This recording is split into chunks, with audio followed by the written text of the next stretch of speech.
Completely 100% automated base defense. You, the player, could be out harvesting miles and miles and miles away, and you get that raid timer come in as you get close to your base, and you know that when you get to your base there are going to be bots there. This solves all that problem.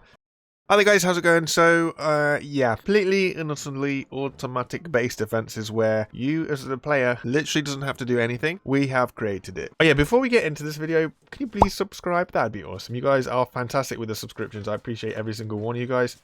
We have been climbing pretty well recently, so let's keep that motivation going. And yeah, on to the video. Cheers, guys. We've used our pressure plate, but kind of on the wall, because I've been informed by a couple of people that if it is this way up, and I'll just show you. So we've got it mounted this way up. So we're here. So we've got a spring, and then we've got a wall, if you like. If it is mounted sideways like this, a totebot's attack and a haybot's attack gives enough force to activate the pressure plate. So bearing in mind the other day we tried to do like a floor, but the totebot was too light to activate it. This is a surefire way to activate base defenses. I literally don't need to be anywhere near the base for this to happen. I mean, other than in the render distance. But I will show you guys how it works. So I've got two sides here set up.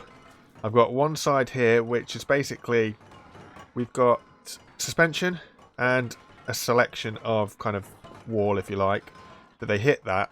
Suspension goes in, activates the sensor, which then triggers the piston above it. Now this is kind of like my problem solving wall, and as you'll see it's kind of set up in a various different way, because we've got some pieces here that are they're like 3 thick, and then there's some that are 1 thick, and hopefully you'll understand why I did it like this. And obviously as we've got is each section each section will activate its above piston. So that is kind of like where the initial process was. And then over here we've got like a more refined process. So there's a little bit of logic, really nothing too crazy at all. All this is an OR gate. So this is an OR gate which basically has all of the sensors go into this, literally, so that any single sensor can trigger a memory bit. And then this memory bit will just whack down all pistons. I did it like this because I was kind of just building off of this one.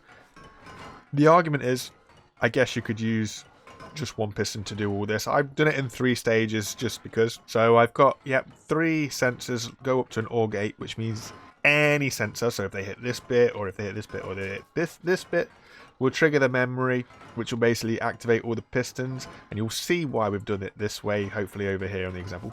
And then we've just got a quick timer that just gives us a little bit of a cooldown, and we'll reset the memory bit, and let us keep going.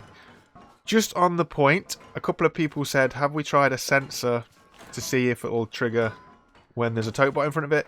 Unfortunately, as you may see here, this sensor is on, but if we turn this into colour mode, it turns off. There is no green or brown or anything that will trigger when the totebot is in front of it.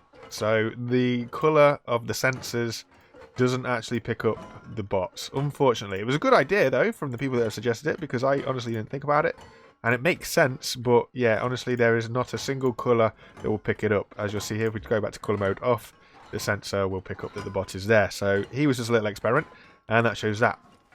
So now over to this. So this is my first side, and I'll show you the totebots first, and hopefully we'll get some idea of how it does or doesn't work. So we'll release the magic and then hit myself against it, so that's great. So then I need to just get out of the way of these boys and then put them in the pen. Great one. Okay, so here we go. So hopefully they'll hit it. Yeah, we see him hitting it. But the totebots do this weird thing where they kind of hit it, but their animation means that they're far enough back not to be hit by it, which is why we've got that kind of step there now. So if they hit it, the step kind of extends over the top of him, so it squishes them instead. Now, you will notice, there we go, that it does seem to take a time, but it does eventually do damage over time. And as you see here, it doesn't always, it doesn't always get them. That's, like I say, that's why we extended the block out. Then on top of that, I'll just get rid of this bad boy for us. Okay, and we'll release the haybot, hopefully, because he has a different issue when he's not. So you see how he's attacking?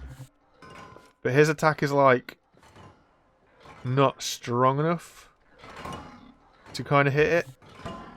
It's a weird one. So sometimes they attack really hard and sometimes they don't. Now this could easily be navigated just by extending our target point up.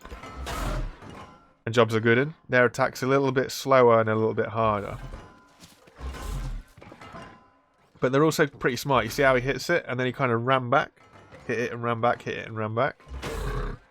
But, you know, it works. I'm literally not doing anything here. This is all completely and utterly automated.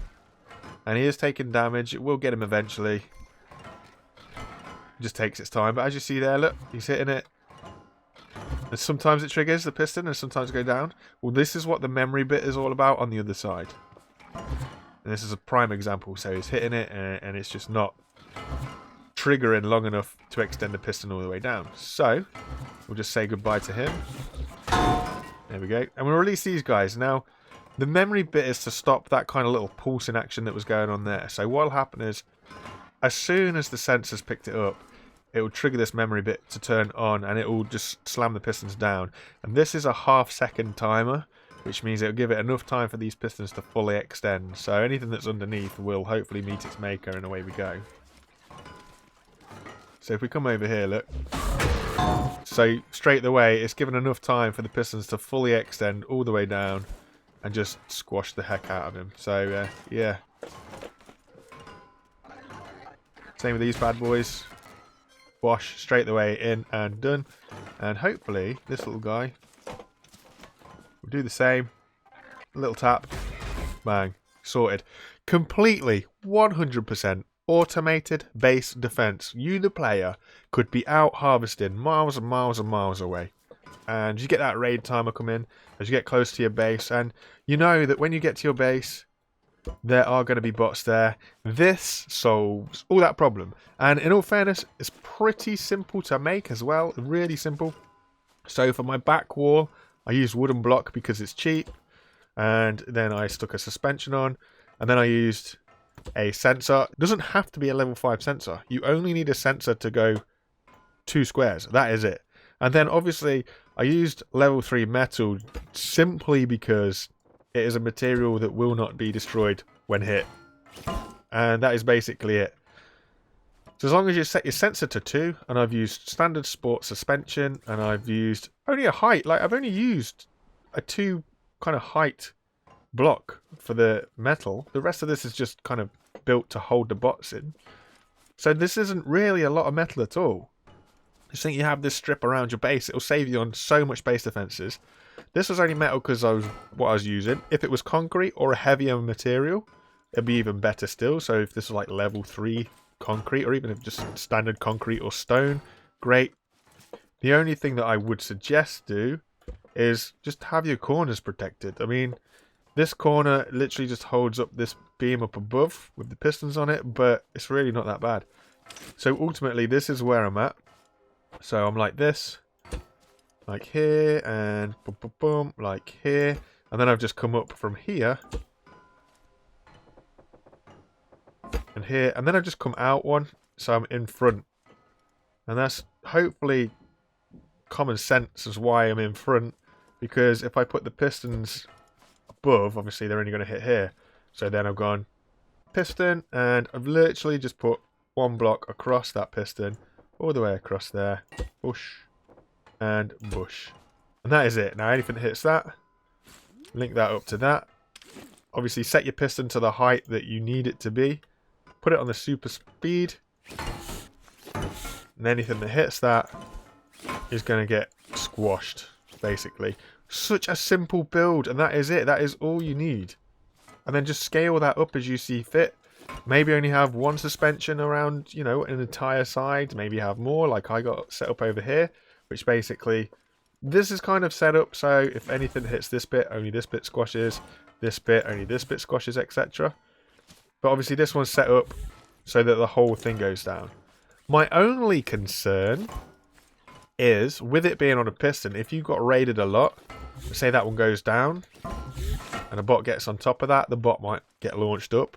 But there is nothing stopping you having a swing plate there. So, for example, if I went, okay, get rid of this, and get rid of this, and I went and put, you know, like a swing plate in here, this wasn't going to line up, but, and then if I just do that, boom, link that up to a controller.